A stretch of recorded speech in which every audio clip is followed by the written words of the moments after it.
यो भाई लोग, one punch man की वीडियो इतने टाइम बाद, बड़े अरसों बाद, seriously at this moment one punch man की वीडियो ऐसा फेस्टिवल के तौर पे आती है, एकदम ऐसे खुशी की लहर दौड़ जाती है जैसे पता चलता है आहा वन पंच मैन का नया चैप्टर आ गया। और इस वीडियो को देख के घबराने की जरूरत नहीं है। इसके साथ साथ कागुराबाची की भी एवरेज 40 मिनट की वीडियो आज ही डलेगी। वैसे तो इससे पहले डल चुकी होगी क्योंकि अभी तब मैं ये शूट कर रहा हूँ, वो ऑलरेडी शूटेड है, मैं एडिट ही कर रहा था, तभी उसका चैप्टर आया वन पंच मैन का। तो I was like one punch man का भी डालना है तो मैं इसे शूट कर रहा हूँ। तो आज ही कागुराबाची की भी ऑलमोस्ट 40 मिनट की वीडियो डलेगी। आज ये वन पंच मैन का चैप्टर भी डलेगा और 2 शॉर्ट तो डलने ही है। कंटेंट वाइज तो बारिश हो रही है, मैं बता रहा हूँ। मैं एट दिस मोमेंट कागुराबाची और ओमनीसेंट रीडर्स व्यू पॉइंट की डेली 40 मिनट की लॉन्ग वीडियोस डाल रहा हूँ। आई हाईली रिकमेंड, अगर तुमने अभी तक वो वीडियोस नहीं देखी हैं। दोनों ही मांगा और मानवा बहुत ज्यादा इंसेन है, बहुत ज्यादा क्रेजी है। दोनों की स्टोरी अलग ही लेवल पर है, तो इन दोनों के एक्सप्लेनेशन की वीडियोस एक बार चेकआउट जरूर करना। और इस लेटेस्ट चैप्टर में बहुत ही ज्यादा सरप्राइजिंग चीज हुई है। तो बिना टाइम वेस्ट किए हम अपना आज का एपिसोड स्टार्ट करते हैं। मस्त अपना मॉस्किटो बैट लेकर बैठ जाओ। देखो खाना वाना तो चलता रहेगा, लेकिन ये भी जरूरी है।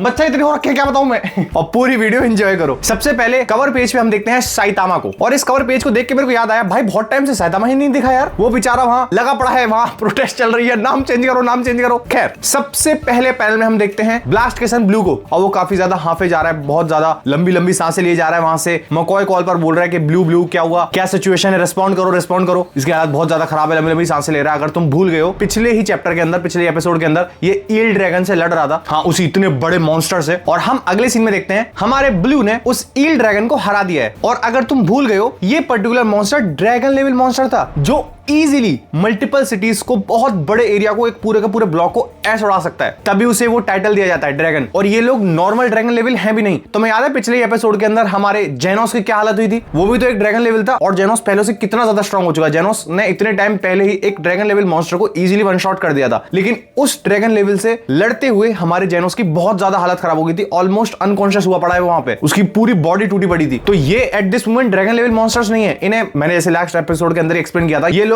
हाई ड्रैगन मॉन्स्टर्स हैं, क्योंकि अभी एट दिस मोमेंट मॉन्स्टर्स की जो स्ट्रेंथ है, जो पावर है, वो बहुत ज्यादा बढ़ रही है। जो बात तात्सुमाकी ने भी बोली थी लास्ट एपिसोड के अंदर। ये चीज मैं इसलिए बात कर रहा हूं क्योंकि ब्लू ने इसे सिंगल हैंडेडली हराया है। अब मैं ये तो नहीं कह रहा कि बहुत ज्यादा इजीली हरा दिया है। ब्लू की भी हालत ऑलमोस्ट ऐसी हो रखी है, इतना ज्यादा हां पे जा रहा है, वो ऑलमोस्ट अपने लास्ट ब्रेथ पर है, लेकिन उसने एक हाई लेवल ड्रैगन मॉन्स्टर को हराया, जिसे हराना खुद में ही एक बहुत बड़ी फीट है। ये इजीली हमारे ब्लू को top tier S class level heroes के पास बैठाता है स्ट्रेंथ के अंदर। जेनोस जमीन में पड़ा है वहां, ये एटलीस्ट खड़ा तो है। यहाँ पे ये आर्गुमेंट दी जा सकती है, क्या जेनोस से ज्यादा पावरफुल है ब्लू एट दिस मोमेंट? क्योंकि तुम एक बार इस ड्रैगन का साइज देखो जिसे इसने हराया है। तुम्हें क्या लगता है, जेनोस ज्यादा स्ट्रांग होगा या फिर ब्लू? क्योंकि जिस हिसाब से अभी ये डिपिक्ट किया गया है पिछले एपिसोड में और इस एपिसोड के अंदर, उसके अकॉर्डिंग तो जाहिर सी बात है ब्लू ही ज्यादा स्ट्रांग लग रहा है। लेकिन ब्लू इधर से रिस्पॉन्ड करता है मकॉय को कि मॉन्स्टर तो मर गया, लेकिन ये काफी ज्यादा क्लोज था। मेरे को तो ये लग रहा था मेरा अटैक कुछ काम ही नहीं कर रहा है, लेकिन मैं अटैक करता जा रहा था इस पे नॉन स्टॉप। लेकिन इवेंचुअली इसने मूव करना बंद किया, जमीन में मारा, मतलब बेसिकली खत्म हो गया ये। और हम देखते हैं इतनी सारी बिल्डिंग्स पिघली हुई हैं उसके उस एसिड लिक्विड की वजह से। ऐसे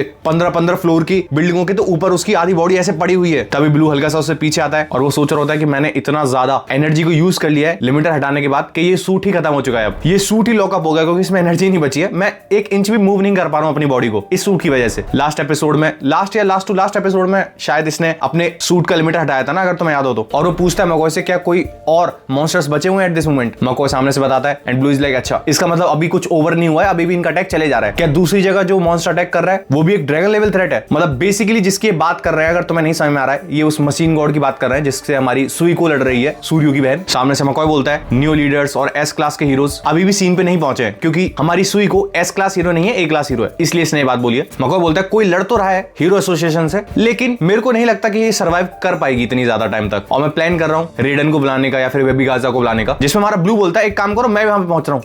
कैसे इस हालत में? और ब्लू बोलता है एक जेट ड्रोन भेजो मेरे पास जिससे मैं ट्रांसपोर्ट कर सकूं। और वो अपने सूट की स्क्रीन खोलता है और उसे सेल्फ डिस्ट्रक्ट कर देता है। जो उसने बेसिकली सूट पहना हुआ था, पूरा का पूरा सूट टूटता है वो, और हम इसे देखते हैं।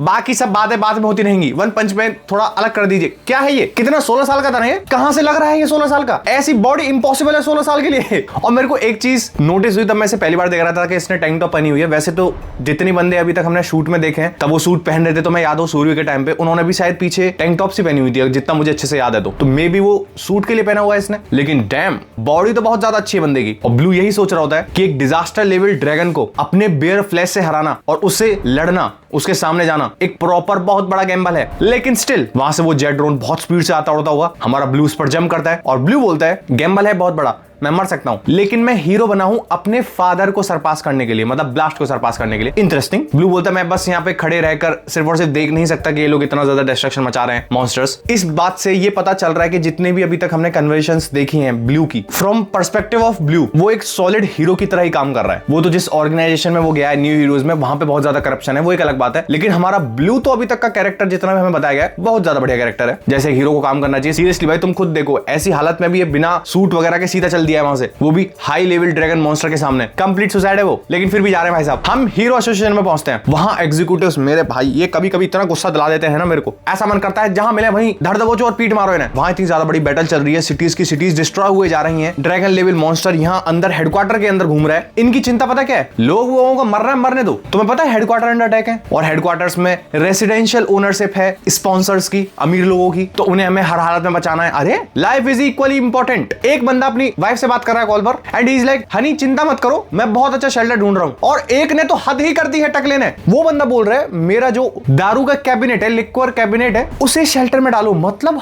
हद हो गई है, नॉर्मल लोगों को ये शेल्टर में नहीं ले जा रहे हैं, दारू इनके लिए ज्यादा इंपॉर्टेंट है। वो मकोय के बारे में पूछ रहे थे, मकोय कहां है, रेस्ट रूम में गए। हम मकोय को देखते हैं कहां बैठा हुआ है, फर्स्ट क्लास शेल्टर के अंदर, उन सब की बातें सुन रहा होता है वो। और मकोय खुद बोलता है कि ये ऑर्गेनाइजेशन तो गई, जिसके एग्जीक्यूटिव्स की ये थिंकिंग है ये ऑर्गेनाइजेशन तो नहीं बचने वाली। और ये इंटेल मुझे मिली जा रही है इनसे रिलेटेड। एक साथ हमारा द गोट स्विच आता है, दूसरे एग्जीक्यूटिव के फोन में ना एक नोटिफिकेशन आता है, एंड ही इज लाइक मेरा शेल्टर किसी और को दे दिया, ऐसा कैसे हो गया, और मुझे अब जो नया शेल्टर मिला है वो बहुत ज्यादा दूर है, क्या तुम मेरे साथ मजाक कर रहे हो। वो टकला बंदा बोल रहा है अरे मेरी दारू कहां रखी जाएगी अब। अरे भाई स्विच आके बोलता है मैंने ऑर्डर दिए हैं, क्योंकि जो आसपास के शेल्टर्स हैं उन्हें मैंने ओपन किया पब्लिक के लिए, क्योंकि आसपास में जो सिटीज है वहां से जो लोग आ रहे हैं एटलीस्ट उन्हें शेल्टर तो दिया जाए। जिसमें वो एग्जीक्यूटिव लोग अभी भी पागलबंदी कर रहे हैं, क्या तुम्हारी हिम्मत कैसे हुई, तुम हो कौन ही ऑर्डर देने वाले। जिसमें स्विच अपने दिमाग में सोच रहा होता है ऑनेस्टली तो मैं तुम पे दया रहमी कर रहा हूं, तुम चेन ऑफ कमांड में बैठे क्यों हो। लेकिन सोच उनसे बात बोलता नहीं है। मकोय is like switch my boy, यही इकलौता बंदा है जो इस ऑर्गेनाइजेशन में काम कर रहा है। लेकिन ये जो जितनी भी एग्जीक्यूटिव्स की बातें हो रही थी ना कि मुझे दारू रखनी है शेल्टर में, वो अपनी बंदी से बात कर रहा है, मतलब वो अपनी पत्नी से बात कर रहा है दूसरा एग्जीक्यूटिव, वहां बाकी लोग यही बात करे जा रहे हैं कि हमें रखना है, हमें सेव करना है, ये वो फलाना ढिमकाना, जो अमीर लोग यहाँ पे बैठे हुए हैं उन्हें सेव करना है। ये जितनी कन्वर्सेशन हो रही थी ये पूरी की पूरी इंफॉर्मेशन को मकोय न्यू ऑर्गेनाइजेशन में शेयर कर देता है। मतलब बेसिकली वो इंटेल वहां चली गई है, उसे वो पब्लिक कर देंगे, और जैसी वो पब्लिक होगी पब्लिक में और भी ज्यादा इमेज गिरेगी हीरो स्टेशन की कि यहाँ पे जो एग्जीक्यूटिव बैठे हुए हैं उन्हें अपनी दारू की पड़ रही है, बताओ या नॉर्मल लोग मरे जा रहे हैं बाहर। और मकोय को भी कोई उम्मीद है नहीं जो हमारी सुई को लड़ रही है कि वो कुछ कर भी पाएगी। मकोय इज लाइक इन सबके चेहरे एक साथ उड़ जाएंगे जैसे ये इन्फॉर्मेशन बाहर आएगी, पब्लिक आएगी। वो स्क्रीन पे देख रहा होता है सुई को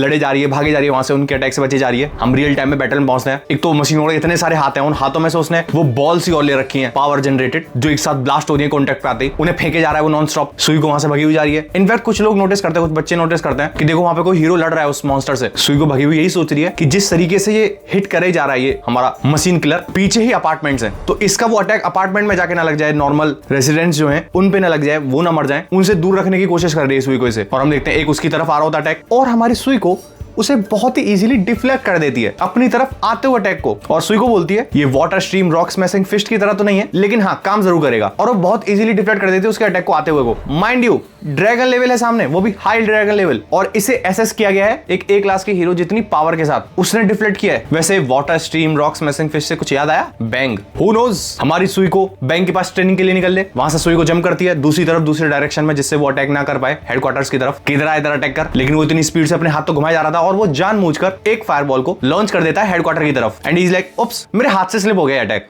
हे भगवान। और वो अटैक सीधा जहां पे वो लोग देख रहे होते हैं बाहर खिड़कियों से, विंडो से, उन्हीं की तरफ जा रहा होता है। सुई को इज लाइक अब इसे कैसे रोका जाए, क्योंकि सुई को तो दूसरी तरफ जंप कर चुकी है ना, वो थोड़ी हवा में बीच में ही मुड़ के और इतनी दूर चली जाएगी, और वो अटैक श्योरली हिट करता है हेडक्वार्टर को। तभी हम अगले सीन में देखते हैं एक अनएक्सपेक्टेड एंट्री जो मैंने भी एक्सपेक्ट नहीं करी थी। वो अटैक जा रहा है हेडक्वार्टर की तरफ, एक साथ साइड में से एक और अटैक आता है और उसके अटैक को कैंसिल आउट कर देता है, और बहुत बड़ा ब्लास्ट होता है हेडक्वार्टर से थोड़ी ही दूर, क्योंकि उसे ब्लॉक कर दिया गया है। सुई को नोटिस करते ये क्या हुआ है, ये मशीन गॉड भी, किसी ने मेरा अटैक रोका है, कौन है, किसमें इतनी पावर है जो इतने ज्यादा फास्ट स्पीड से अटैक चलते हुए को उसने रोक दिया है। वो टर्न करता है और हम क्या देखते हैं हमारा ब्लैक बाबा पोच आ रहा होता है जय महेशमती करते हुए हमारा ब्लैक एस बोलता है हाँ तुम्हें मैं मेरा घर उड़ाने दूंगा, वहां पे अगर तुम भूल गए तो ये साइटामा के साथ ही तो रहते हैं, तो इनका घर हेडक्वार्टर के अंदर ही है। ब्लैक इज लाइक मेरा घर पहले डिस्ट्रॉय हो गया था, मैं दोबारा डिस्ट्रॉय नहीं होने दूंगा अब जाहिर सी बात है पोची काफी ज्यादा स्ट्रॉन्ग है, तुम्हें याद है वो डिवाइन बीस्ट, वो गॉड के जो बीस्ट थे उनके अटैक को डिफ्लेक्ट कर दिया था पोची ने। तो हाँ पोची पावरफुल थे, उन्हें तो स्पेसिफिकली मेंशन किया गया था अबाउट ड्रैगन लेवल, मतलब गारो से